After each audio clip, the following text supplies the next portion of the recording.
Hello friends, neighbors, John Jewish neighbor here. Welcome to Nook and welcome to what is still Irish Whiskey Month. It is St. Patrick's Day tomorrow, not today, but I thought I gotta keep the Irish thoughts going.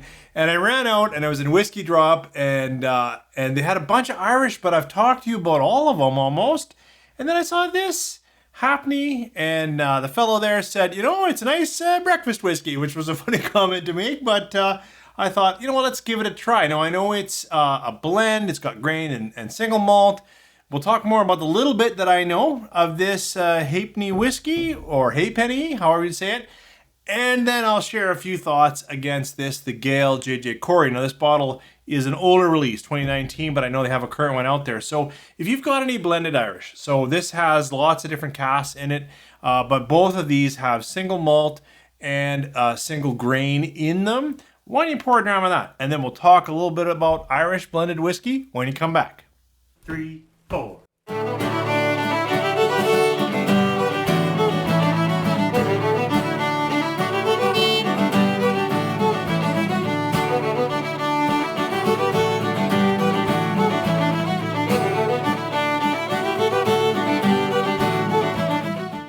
Thanks for staying with me through the opener. I haven't had a drop of this, and I looked it up, and it looks like you say halfpenny.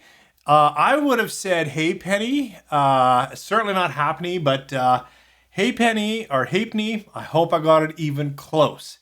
This is interesting to me because it has a lot of different casks going on, but what's interesting to me is trying to figure out who made it.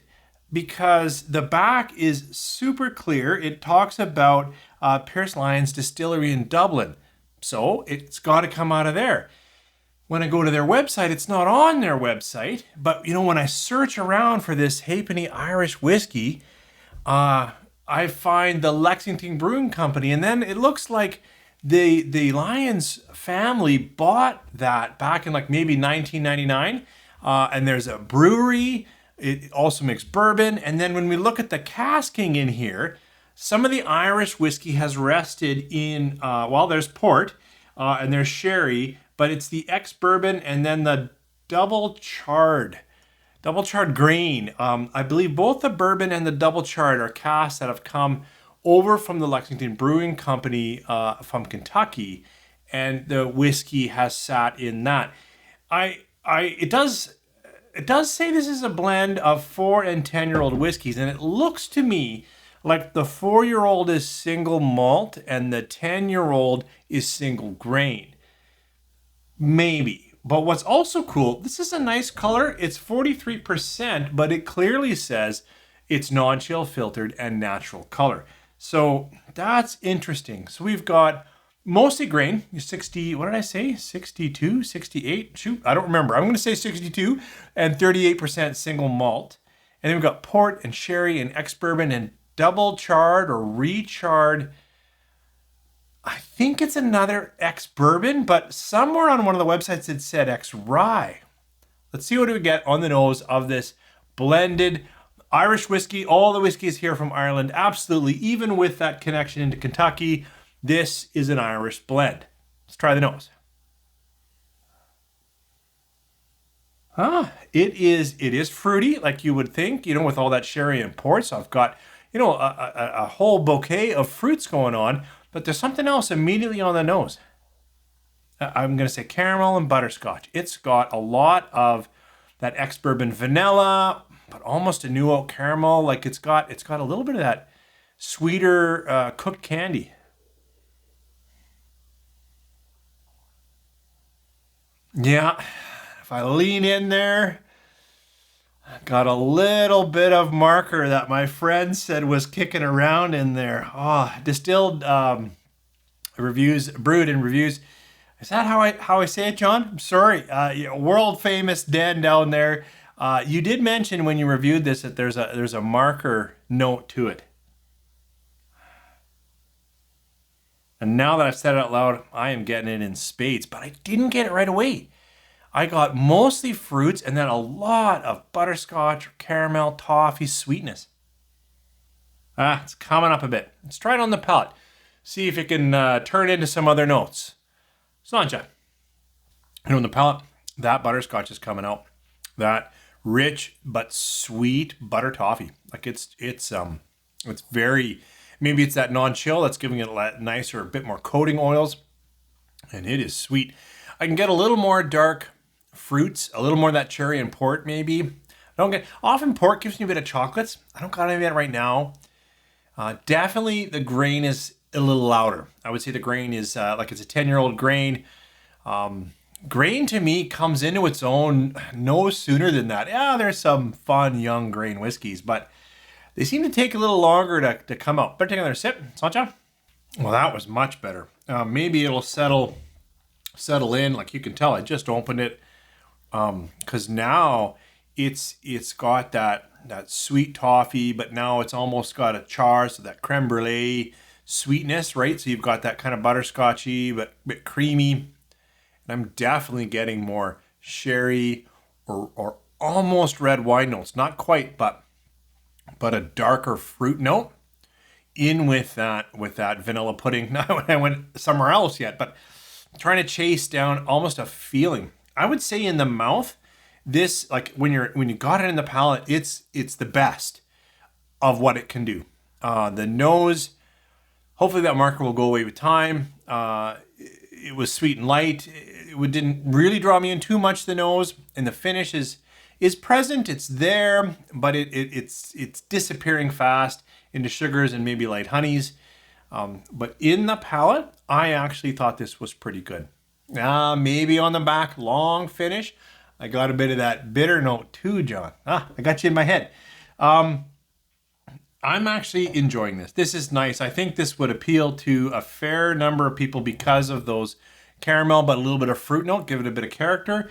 I do think the non-chill is helping with the body and the feel, which I think is also good for an experience.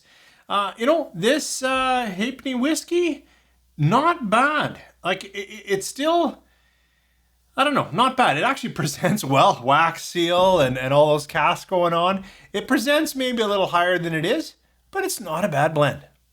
Well, this J.J. Corey, the Gael, this is ex-bourbon, ex-sherry. It is grain and malt whiskeys. What they're doing is bonding whiskey. So instead of sourcing and blending and distilling, they're not doing that either. They secure whiskey from all over Ireland, as far as I know, and then they rack it. They've got dunnage warehouses. Are they dunnage? I'm trying to think. But they've got certainly low barn type warehouses, and they just taste it, sit on it, taste it, get a sense for when it's ready, and then they put it out. They put out their blends like this one. I used to know more about this. This is batch number 2, 46%. I know it's all natural, non-chill filter, but this came out in 2019. I used to know more and I have forgotten, but I reached for it just because I thought, we've got blended here, we've got blended here, a little more to this blending. And you should look them up online. They're doing some pretty cool things. Let's try the Gael on the nose. This is much brighter. This is like a little bit of like cut orchard I often describe for you. That's a common note for me. So cut fresh apple, little bit of maybe light lemon, like a little bit of citrus to keep it bright and fresh. And more floral vanillas. And coming back, this is getting more and more sherry notes, more red fruits. Let's try the Gael on the palate. Sancha. There is a little more breadth of spicing. Have a little bit of ginger in there. A little bit of nutmeg, ginger, those kinds of spices. Nice vanillas, not as strong toffee caramel that this one is. Lighter, a little more vanilla, a little more oak.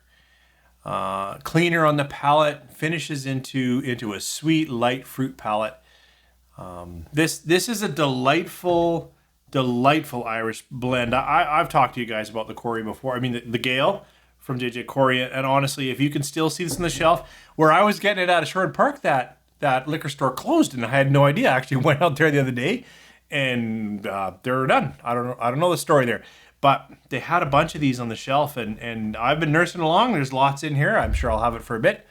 That's a great Irish blend. 4.25 for sure. I can't rate this.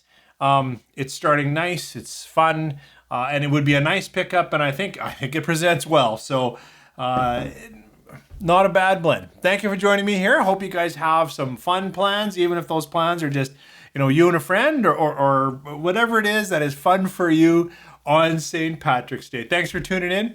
Have a great weekend. Cheers.